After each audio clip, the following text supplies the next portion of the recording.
इनके उद्देश्य। लिंग से परिचित होंगे। हिंदी व्याकरण में लिंग के भेदों को जानने में सक्षम होंगे। आइए अब हम उन शब्दों का अध्ययन करते हैं जिससे हमें स्त्री और पुरुष जाति का बोध होता है। जैसे सीता खेल रही है, राम खेल रहा है। लड़का रो रहा है, लड़की रो रही है। इन वाक्यों से हमें क्या पता चल रहा है? इन वाक्यों से हमें स्त्री और पुरुष जाति का बोध हो रहा है। लड़की रो रही है, इस वाक्य से स्त्री जाति का बोध हो रहा है। लड़का रो रहा है, इस वाक्य से पुरुष जाति का बोध हो रहा है। अतः जिन शब्दों से हमें स्त्री और पुरुष जाति का बोध होता है उन्हें लिंग कहते हैं। लिंग के दो प्रकार होते हैं, स्त्रीलिंग और पुल्लिंग। स्त्रीलिंग शब्दों के जिस रूप से हमें स्त्री जाति का बोध होता है उसे स्त्रीलिंग कहते हैं। जैसे बिल्ली, चूहिया, बकरी आदि। पुल्लिंग शब्दों के जिस रूप से पुरुष जाति का बोध हो उसे पुल्लिंग कहते हैं। जैसे कुत्ता, गधा, शेर आदि। आइए अब हम कुछ ऐसे शब्दों का अध्ययन करते हैं जो सदैव स्त्रीलिंग ही रहते हैं। जैसे तितली, चिड़िया। इन शब्दों का पुल्लिंग में प्रयोग करने के लिए इनके आगे नर शब्द का प्रयोग करेंगे। जैसे नर तितली, नर चिड़िया या नर गिलहरी। तोता, उल्लू आदि। इन शब्दों का स्त्रीलिंग में प्रयोग करने के लिए शब्दों के आगे मादा शब्द का प्रयोग करेंगे। जैसे मादा भालू, मादा तोता, मादा उल्लू आदि। आइए अब हम कुछ शब्दों के लिंग परिवर्तन करते हैं। चूहा, चूहिया, लड़का, लड़की, घोड़ा, घोड़ी, बकरा, बकरी, बेटा, बेटी।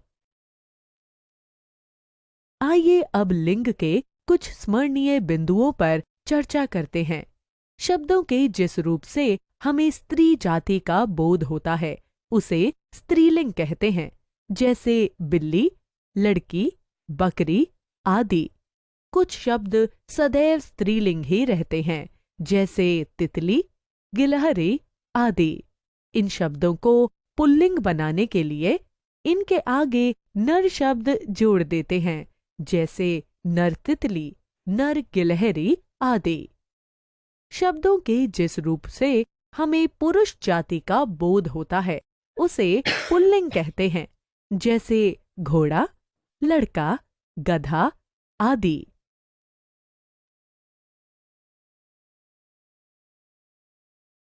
कुछ शब्द सदैव पुल्लिंग ही रहते हैं, जैसे भालू, तोता, उल्लू आदि। इन शब्दों को स्त्रीलिंग बनाने के लिए इनके आगे मादा शब्द का प्रयोग करेंगे।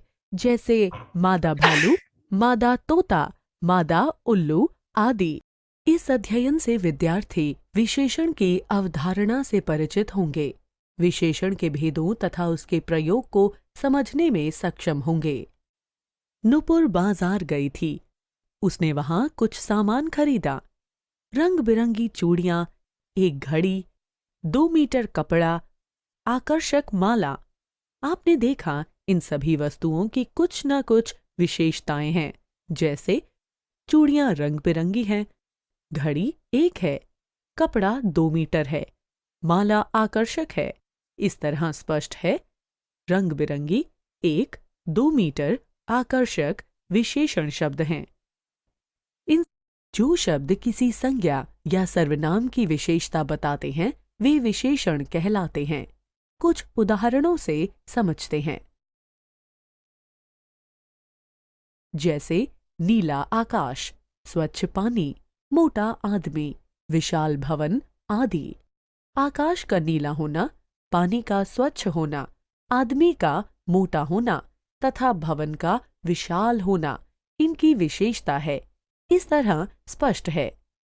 नीला, स्वच्छ, मोटा, विशाल विशेषण शब्द हैं।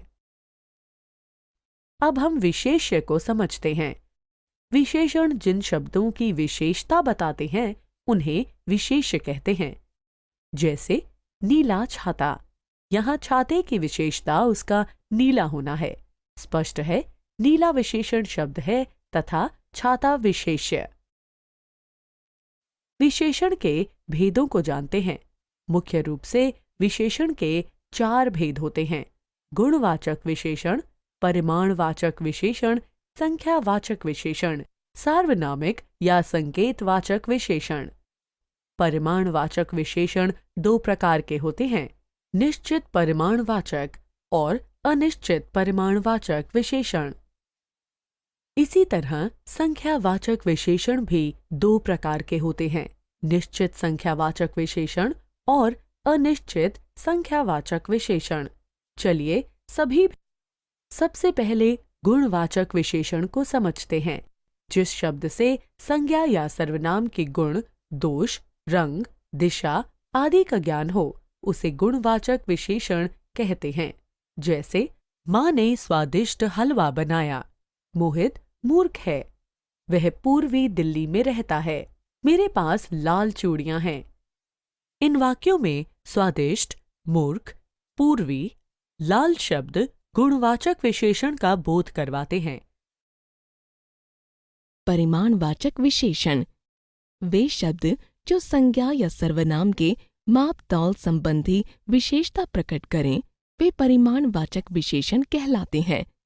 जैसे वह 2 किलो सेब लाया, थोड़ा पानी देना। 2 दर्जन तथा थोड़ा परिमाणवाचक विशेषण का बोध करवाते हैं।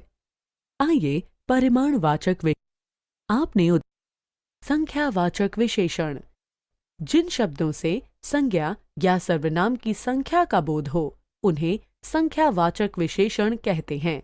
जैसे मेरे घर में 4 सदस्य हैं। मैं थोड़े दिन नानी के घर रहने गया। 4 तथा थोड़े संख्यावाचक विशेषण शब्द हैं। अब यहाँ भी हम देखते हैं सार्वनामिक विशेषण।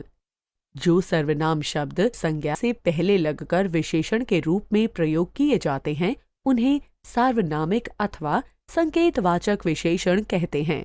जैसे मैं इस घर में रहता हूँ, यह पुस्तक मेरी है।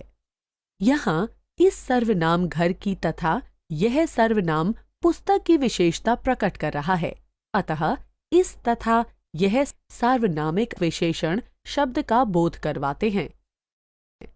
सर्वनाम शब्द तभी विशेषण कहलाएंगे जब उनके साथ विशेष्य का भी प्रयोग हो। उदाहरण से भी स्पष्ट है। मैं इस घर में रहता हूँ वाक्य में इस सार्वनामिक विशेषण है क्योंकि यह विशेष्य शब्द घर की विशेषता बताता है जबकि मैं सर्वनाम है। इसी तरह यह पुस्तक मेरी है वाक्य में यह सार्वनामिक विशेषण है तथा मेरी सर्वनाम है। विशेषण विकारी शब्द होता है, अतः इसके रूप में वचन के कारण परिवर्तन आता है, परंतु यह परिवर्तन केवल आकारांत यानी आ से समाप्त होने वाले पुल्लिंग विशेषण रूपों में होता है। जैसे हरा कपड़ा, हरे कपड़े। यहाँ एक कपड़े के लिए हरा विशेषण शब्द का प्रयोग किया गया है, वहीं अनेक कपड़ों के लिए आकारांत पुल्लिंग विशेषण शब्द हरा, हरे में परिवर्तित हो गया। ध्यान देने वाली बात है, स्त्रीलिंग विशेषणों के बहुवचन रूपों में कोई परिवर्तन नहीं होता। उदाहरण देखिए, जैसे गुणवती स्त्री।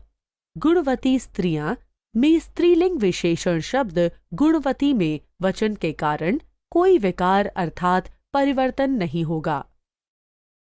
आकारांत विशेषण शब्द को छोड़कर अन्य विशेषण के बहुवचन रूप भी अपरिवर्तित रहते हैं। जैसे रोचक पुस्तक, रोचक पुस्तकें। बुद्धिमान लड़की, बुद्धिमान लड़कियां। आपने देखा रोचक व बुद्धिमान विशेषण शब्दों में वचन के अनुसार कोई परिवर्तन नहीं आया। अब हम उस स्मरणीय बिंदु, जो शब्द किसी संज्ञा या सर्वनाम की विशेषता बताते हैं वे विशेषण कहलाते हैं। विशेषण जिन शब्दों की विशेषता बताते हैं उन्हें विशेष्य कहते हैं। मुख्य रूप से विशेषण के 4 भेद होते हैं: गुणवाचक विशेषण, परिमाणवाचक विशेषण, संख्यावाचक विशेषण, सार्वनामिक विशेषण।